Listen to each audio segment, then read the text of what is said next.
Assalamualaikum warahmatullahi wabarakatuh. Dengan penuh keinsapan, mari kita bersama-sama menjelajahi makna hidup ini dengan bimbingan dan petunjuk Sang Maha Kuasa. Mari kita sambut kehadiran channel Kang Darman Denesa sebagai teman perjalanan spiritual menuju kebaikan, dan mari kita bersama-sama memperkuat iman dan takwa dengan mempelajari dan menyimak apa yang disampaikan di dalam video berikut ini. Kenapa diberikannya pada saat Kanjeng Nabi sedang puasa? Kenapa diturunkannya ketika Nabi sedang bertapa? Ini menjadi persoalan. Nah, kenapa diturunkan orang bertapa? Dimanapun sejarah manusia, apakah Konfusius, apakah Siddhartha Gautama, apakah siapa lagi, Napoleon Bonaparte, apakah itu Alexander the Great, ataukah itu Nabi Khidir, Nabi Musa, Nabi Ibrahim, Nabi Ilyas, semua Nabi Khidir, orang-orang besar semua itu mendapatkan wangsit, mendapatkan wahyu, mendapatkan wangsit ya. Itu semuanya dalam keadaan sedang bertapa. Mana mungkin wahyu turun sama orang yang sedang joget di panggung sandiwara? Mana ada orang besar keluarnya dari diskotek? Semua orang besar yang menulis sejarah dengan tinta emas rata-rata keluar dari tempat pertapaan. Betul? Orang Islam nggak paham. Saya setiap bulan Kapit sampai Rayagung itu punya tradisi bertapa di hutan 40 hari. Para ustadznya mempertanyakan, Buya Sakur tuh lagi apa, ibadah apa, tetapa tuh tidak ada ibadah Islam, ibadah tapa tuh. Sekolah di luar negeri berpuluh-puluh tahun, 20 tahun, pulang ke Indramayu mencari kekayaan, cari sakti, puasa di hutan. Dikiranya orang bertapa itu tujuannya untuk cari kaya, untuk cari kesaktian. Islam tidak ada ibadah bertapa. Lah, Nabi Muhammad dapat wahyu nih lagi apa? Kalau di gua sendirian sambil puasa lagi apa namanya tuh? Orang Arab namanya tahannuts. Paham? Imam Ghazali menamakannya uzlah. Orang susukan namanya tetira. Orang Kertasmaya ngaranane lagi bertapa. Pada barangnya mah. Tahannuts, uzlah, bertapa, nyepi, tetira sama. Psikologi pertapaan itu seperti ini, Bapak sekalian. Kenapa wahyu turun pada saat orang bertapa? Nabi Musa lagi bertapa enggak? Lagi bertapa. Di mana bertapanya? Di Gunung Tursina. Berapa hari? 40 malam. Betul. Nabi Khidir di mana tapanya? Nabi Ilyas di hutan. Siddhartha Gautama di hutan. Nabi Ibrahim di padang pasir, di lembah gunung yang tidak ada pepohonan. Rabbi inni askantu dzurriyyati biwadin ghairi dzi zara'in. Nah, kenapa begini? Psikologi massa mengatakan begini. Orang ini betapapun cerdasnya, kalau berada di tengah-tengah masyarakat, di lapangan, di pasar, itu kecerdasannya akan menurun bersama dengan yang lain di sekitarnya. Tetapi orang itu pada waktu sendirian, kecerdasan aslinya akan muncul ke atas. Kenapa seorang profesor kok ikut-ikutan ngelemparin rumahnya orang? Di lapangan ada profesor. Kalau profesor tuh orang pintar atau orang goblok?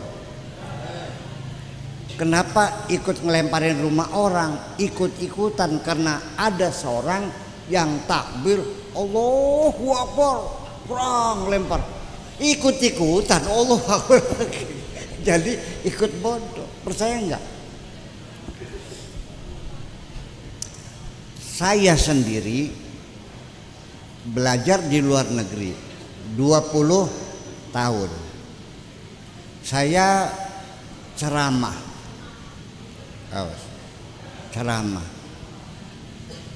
berulang kali, dan sering terjadi lagi ceramah begini ditinggalkan satu persatu.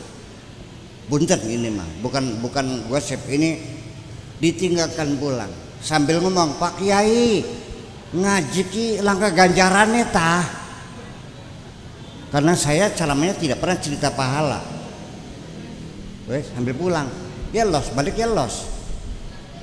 Terus bangun lagi, Pak Kiai di swargane ki. Karena saya tidak pernah cerita swarga, sambil pulang. Pak Kiai ayo ga sangiran ki.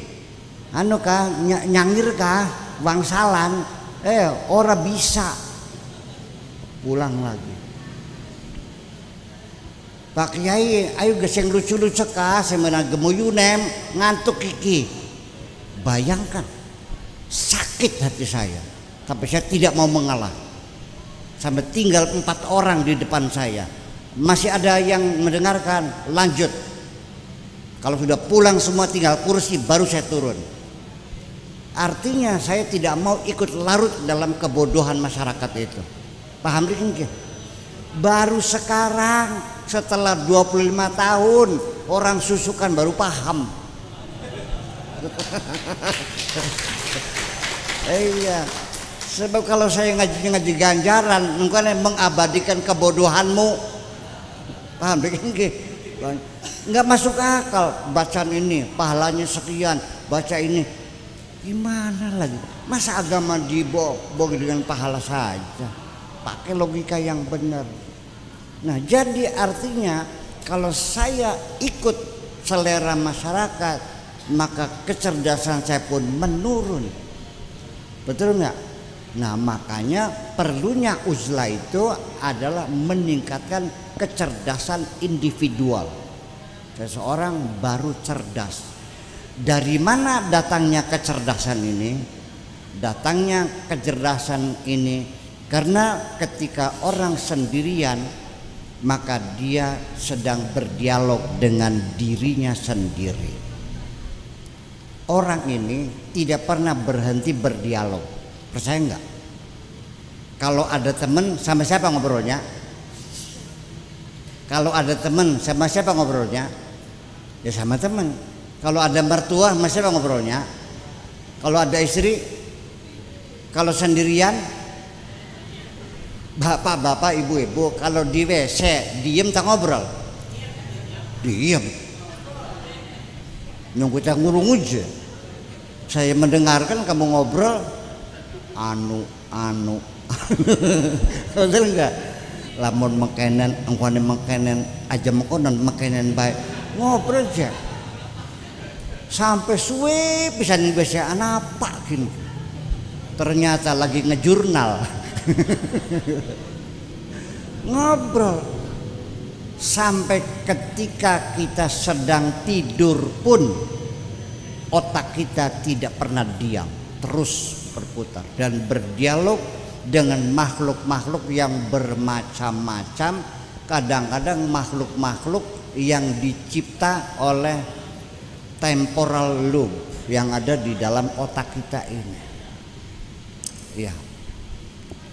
tercipta makhluk-makhluk. Nah, silakan kalau tidak percaya, mau coba silakan bapak-bapak, ibu-ibu pergi ke hutan, masuk ke dalam gua minimal 40 hari, jangan ketemu orang, berzikir apa saja, mau subhanallah, mau alhamdulillah, mau la ilallah, tidak ketemu dengan orang. Lama-lama ini temporal loop kita akan mencipta makhluk-makhluk dan lama-lama berdialog dengan kita seolah-olah hadir dengan begini. Tapi saya ingin menegaskan bahwa Nabi Muhammad itu ketika dia didatangi oleh malaikat Jibril lalu disuruh membaca Iqra bismi rabbikal ladzi khalaq, ketakutan dia pulang karena curiga barangkali yang datang ini adalah makhluk imajiner. Tetapi ternyata istrinya hebat, Bu. Istri Kanjeng Nabi Siti Khadijah itu yang bisa meyakinkan Kanjeng Nabi. Begini bilangnya, wahai suamiku yang tercinta, aku yakin engkau orang benar yang menjunjung tinggi silaturahmi, yang selalu berbuat baik kepada siapapun. Engkau orang yang baik, engkau orang yang benar, maka makhluk yang datang kepadamu pasti juga makhluk yang benar. Percayalah, diselimuti. Bayangkan, bisa terjadi. Orang yang terkena gangguan temporal lobe epilepsi, ya, itu melihat makhluk-makhluk, betul nggak? Menjerit-jerit ketakutan, seperti macam-macam. Ada tikus yang gede gajah, ya kan? Ada bapak tua yang sudah meninggal, melibat jin Gandorwo segala macam gitu. Itu tercipta dalam imajinasi, dalam temporal lobe epilepsi. Ayan, blek, pingsan. Itu. Jadi artinya bahwa kecerdasan pribadi itu muncul. Makanya apabila hatimu tidak merasa nyaman untuk melakukan sesuatu, sudah, jangan kau sangkal hatimu, ya kan? Karena hatimu itu bisa melihat lebih tajam daripada pandangan matamu. Maka zabal fuadu ma ra'a. Iya, persoalan sih kalau kita meyakini mata saja, terlalu banyak hal yang tidak bisa kita lihat. Wis, pertanyaan, makhluk Allah lebih banyak di darat apa di lautan? Banyak yang kelihatan apa banyak yang tidak kelihatan? Banyak yang tidak kelihatan. Oleh karena itu kita jangan mengandalkan mata. Mata itu akan terbatas penglihatannya. Ini orang segini banyaknya, laki-laki ada nggak 100 nih? Ada ya? 100 lah. Punya mata nggak? Andai kan ada seorang perempuan yang lewat di sini, arane Talmuna, anak beli Talmuna, lewat gitu. Saya yakin 100 orang ini akan menilai perempuan berbeda-beda. Kenapa? Dilihat dari 100 sudut pandang yang berbeda.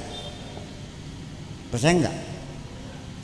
Ada yang bilang sedang, ada yang bilang lumayan, ada yang bilang ya mendingan timbang sepak jaran. Ada anak-anak sayangnya ayum-ayum, mung baene, ada mung baene. Ada bilang cantik sekali, ada yang jelek sekali.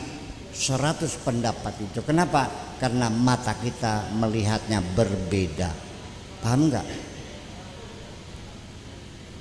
Bapak melihat saya, melihat nggak saya ini? saya yakin akan berbeda-beda. Pengen tahu?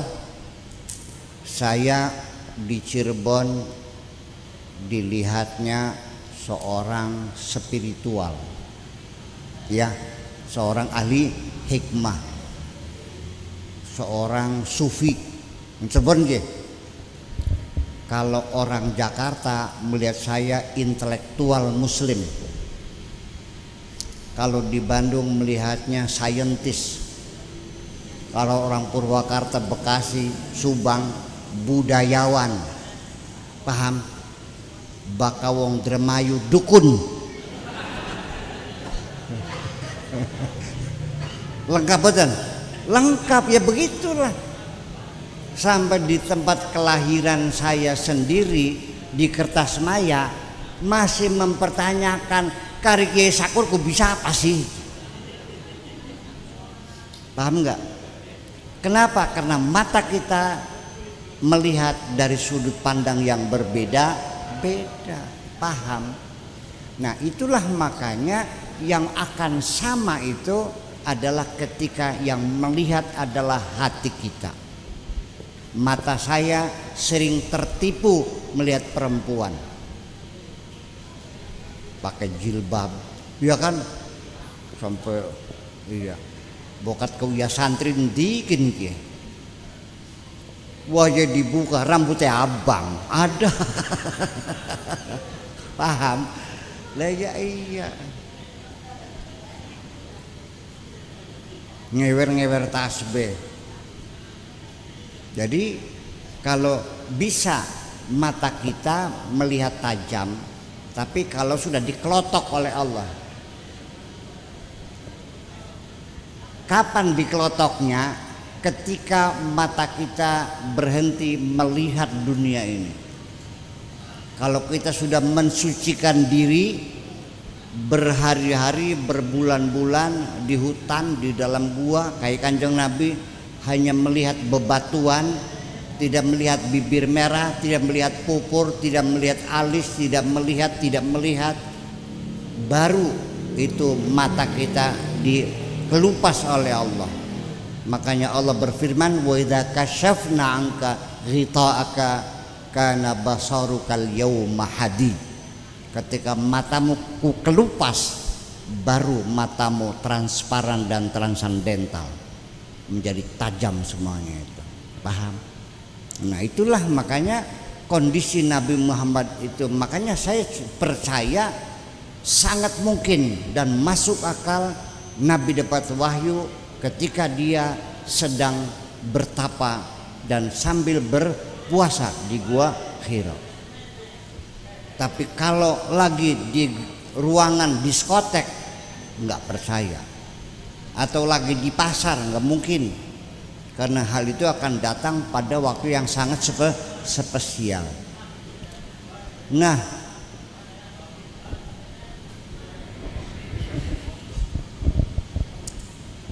lalu sekarang umurnya berapa? 40 tahun, masuk akal. Kemudian lagi bertapa, tidak ada temannya, ngobrol sendiri, betul enggak? Mata tidak melakukan kemaksiatan. Yang ketiga, beliau sedang puasa. Apa sih? Ya, kekuatan puasa ini, yuk kita uji dulu. Kita puasakan? Puasakan? Ibu puasa beli, Bu? Kempong enggak? Lapar enggak? Haus enggak? Lelah enggak? Dalam keadaan lelah, haus. Kenapa dalam keadaan lelah, dahaga dan haus, kok kenapa setiap malam sanggup sholat sunnah 23 rakaat? Setelah itu masih kurang lagi, ditambah baca Quran sampai jam 12 malam, tadarus. Kenapa? Yuk kita tonton nanti bulan Syawal tolong Pak Kuwu laporkan kepada saya disusukan, masih ada nggak orang setelah tidak berpuasa sanggup sholat sunnah 27 rakaat dan baca Quran sampai jam 12 malam, ada nggak? Jadi ada apa di balik puasa itu? Nah itu kan pertanyaan.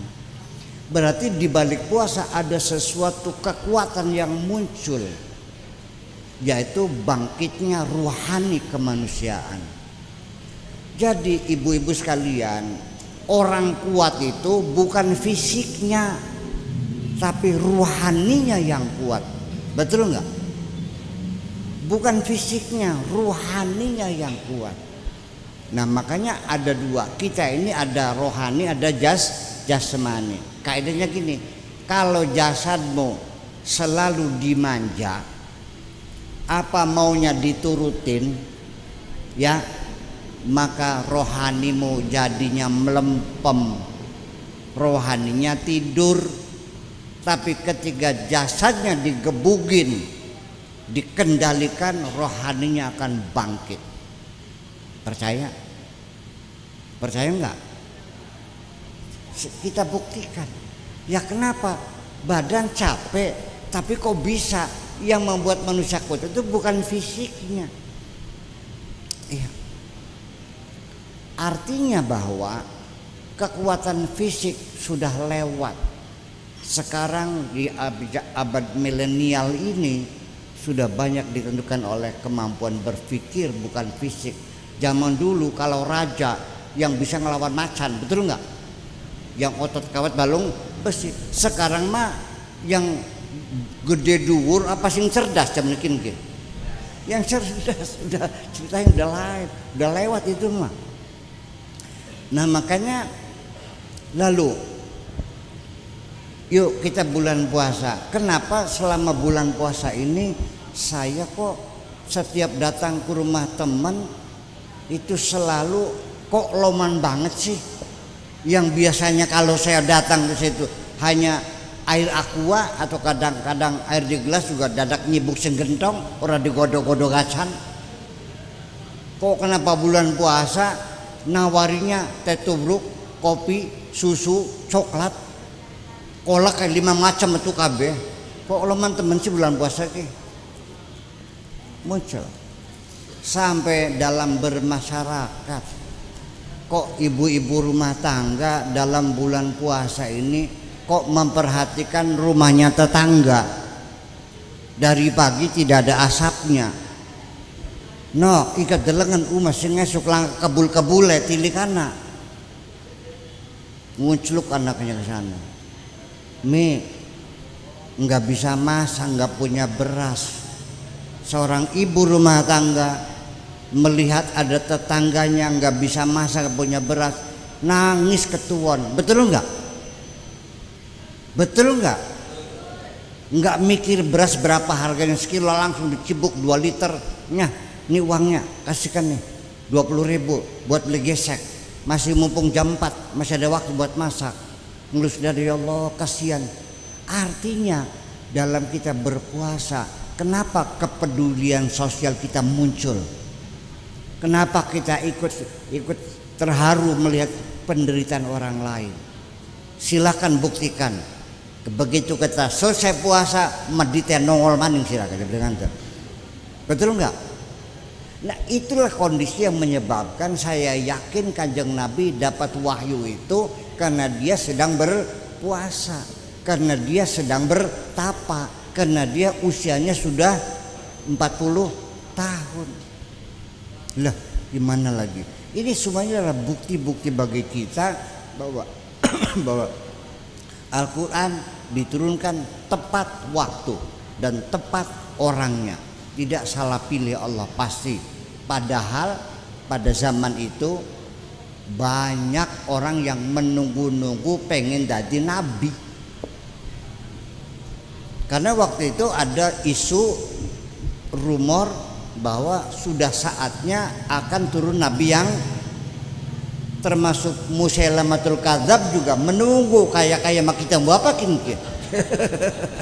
Iya, yang nggak mungkin dong. Kita jangan berhayal ke sana, lihat kondisi kita saja, nggak mungkin.